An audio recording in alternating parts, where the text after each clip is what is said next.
Hey everyone, welcome to Investments for Beginners. My name is Andy and thank you for checking out this video. This is the second part of investment and retirement account available for you to pick out and use. They all have their pros and cons and some form of restriction. So you have to make sure that you qualify for the account before you can open up your investment or retirement account. I will link the part 1 video in the description below, so make sure to check it out along with this video. Also, I have created a playlist that covers all the basic introduction for the investment, so check out the link in the description below if you are curious. If you enjoyed this video or found it helpful, consider sharing with your friends and family, and I would appreciate it if you could super smash hit that like button. And make sure to subscribe so you don't miss out on future videos. Quick disclaimer, I will not be able to go into full detail with some of these accounts and everything they offer. Some of them require their own video in order to cover all the information they have. But I will try and cover the basic ideas so you know whether you want to invest in that particular account or not. Alright, so we're going to start off with taxable account, also known as brokerage account. This account is available on most of the online brokerage. Taxable account is probably the most flexible and least restriction account. Based on what I gathered, there is no limit to your contribution unlike the retirement account. So you can put much money as you want into the brokerage account. If you have $100,000 to invest, you can put all that money into the taxable account to invest in stock, bond, and mutual fund. Second, you can pull any amount of money out of the account without paying 10% penalty like the retirement accounts. Third, there is no mandatory withdrawal when you reach a certain age, unlike the 401k and traditional IRA, where you have to withdraw the money at the age of 70 and a half. Now, there is a flip side for the taxable account. The money you put in the account are money you already pay from your gross. And when you sell any asset from your account, such as stock, bond, mutual fund, and ETF, any gain from these assets is taxed. So you are basically getting taxed twice. Any dividends you receive from your asset are also taxed. You get taxed on pretty much any amount your account has earned. Now, there is a good news regarding this. If you held on to your asset for more than 1 year, then you are considered a long term. When you fall under the long term, the percentage that you pay for your tax falls drastically, anywhere from 0 to 15% and 20% top.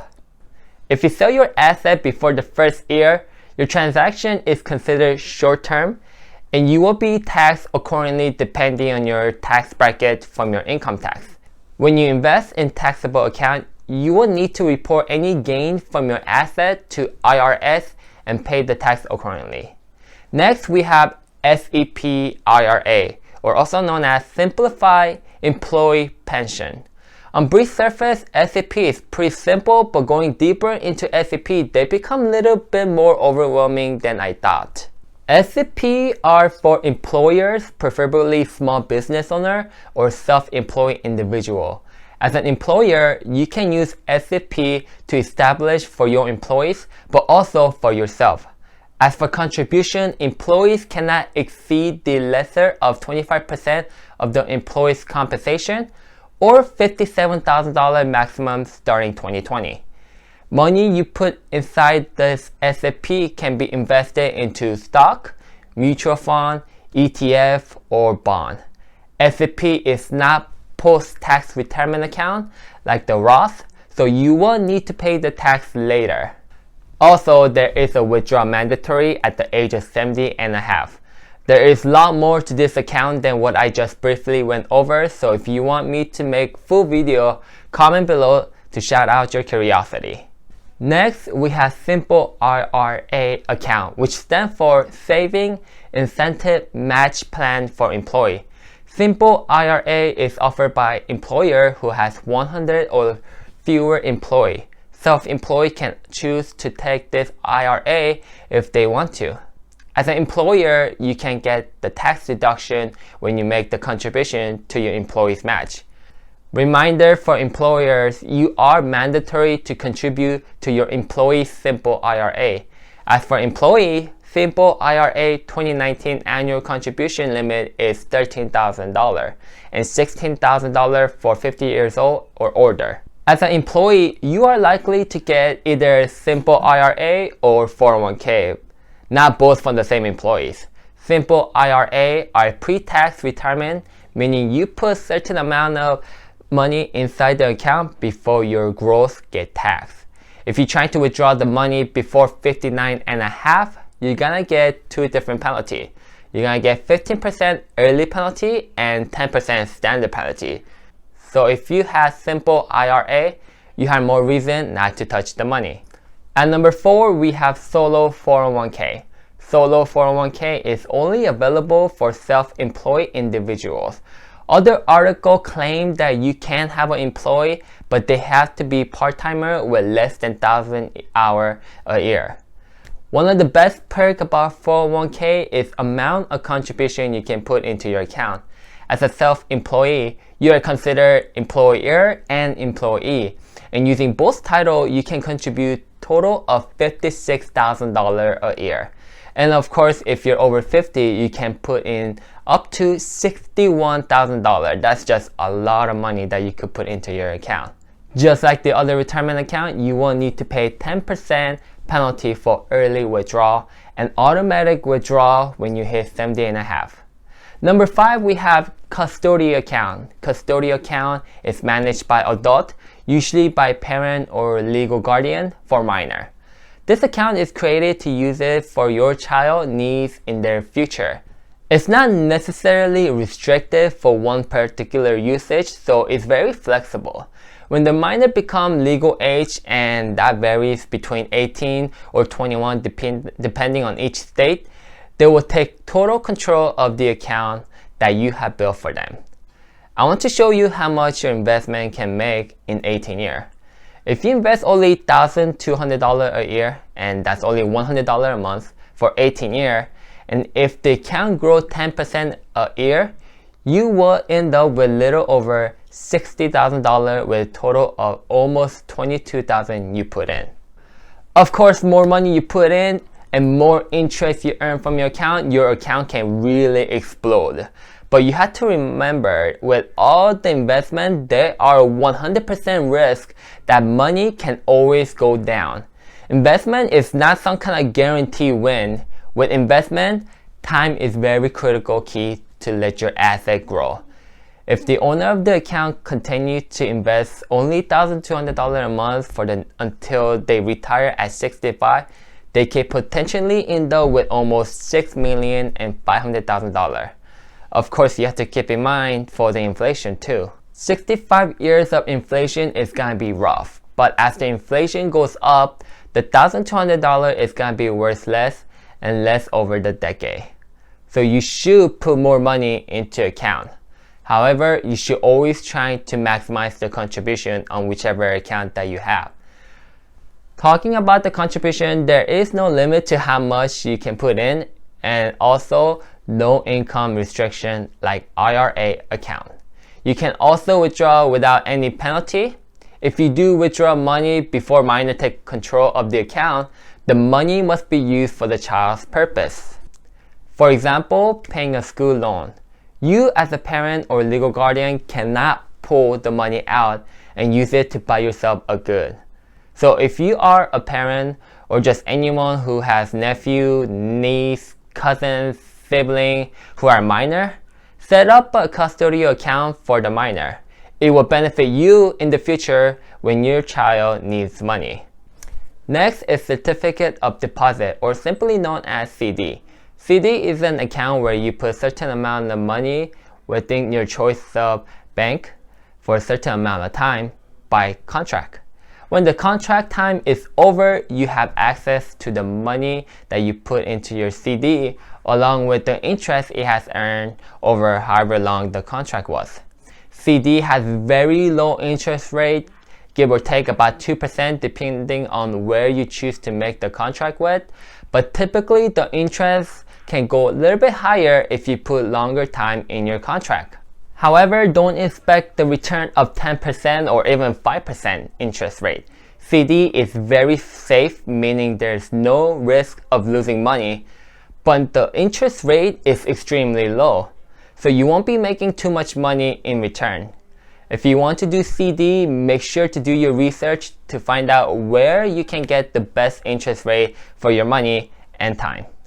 When it comes to investing, in general, it's completely up to you how safe or risky you want to play. Safer you play, less money you make. Riskier you play, more money you can make. But because you play riskier, you can lose a lot of money. Alright, so next we have 529 account. This account is used to help pay for the student education from school supplies to the tuition. 529 is operated by each individual state, so 529 from California may be a little bit different or a lot different than in New York. So wherever you live, make sure to double check your state 529 plan. If the money withdrawn from the account is not used for the education purpose, then there will be 10% penalty on the interest the account has earned. For example, if you invest $10,000 and it grows to $15,000, then you will have to pay 10% from the $5,000 it gained. If there are any leftover money after the education is over, there are two options you can do with the money. You can either transfer the account to the other child who still goes to the school, or just pay the penalty and withdraw all the money. At number 8, we have HSA, which stands for Health Saving Account. As mentioned in the name of the account, this plan is used to help you pay for the healthcare expense. But one of the best benefits I see in this account is that once you turn 65, you can use the account for your retirement without paying penalty, except it may subject to income tax if not used for the healthcare expense. To open this account, you have to be eligible to HDHP, also known as High Deductible Health Plan. So HDHP is a health insurance plan with high minimum deductible for medical expense. I won't go into too much detail of this HSA because this topic probably deserves its own video to cover the detail from the tax advantage to cons. At number 9, we have pension. Pension is a retirement account that your employers provide and your employer manages it for you. You don't really have the saying where to invest in your account like 401k does, so you just gotta let your employer manage it. Pension plan is calculated based on these three factors: how long the employee has worked for the company, the employee's age, and the employee's annual compensation. When you begin your retirement, you have an option to either withdraw the money in monthly or by the lump sum. As if you have won the lottery, you decide if you want all the money at once or periodically. And unfortunately, pensions are likely to get taxed. However, if you have disability, you may be waived from the tax. This is a brief summary for the pension. There are more information that I won't be able to cover in this video, so if you want to know more, comment below for the pension exclusive video. The last account I will cover in this video is not actually an investment or retirement account, but it is a very important to establish, especially when you're at retired age sitting on hopefully a massive amount of asset. And that is trust account. God forbid something happens to you and you leave all your family and friends behind, you need to let everyone know how to deal with your asset. If you are sitting on large amount of asset, there are a good chance that people you care about are fighting over how to distribute your money. Trust account allows the third party called trustee to hold on to the asset on behalf of the beneficiary.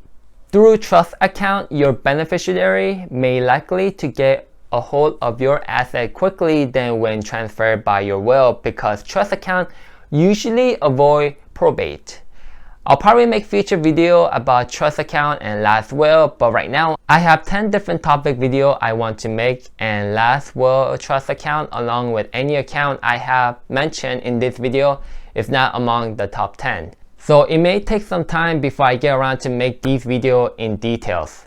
And that wraps up the video for investment and retirement account. I know there are accounts I didn't mention at all, But based on my research, I believe these are probably the most useful account that investor can use for their benefit. If you have watched all the way to the end, I want to thank you for sticking around to this end. This video turned out longer than I expected, but there were a lot to cover. I'm hoping the video after this one, I'll be finally revealing my retirement account and show you how my account is doing.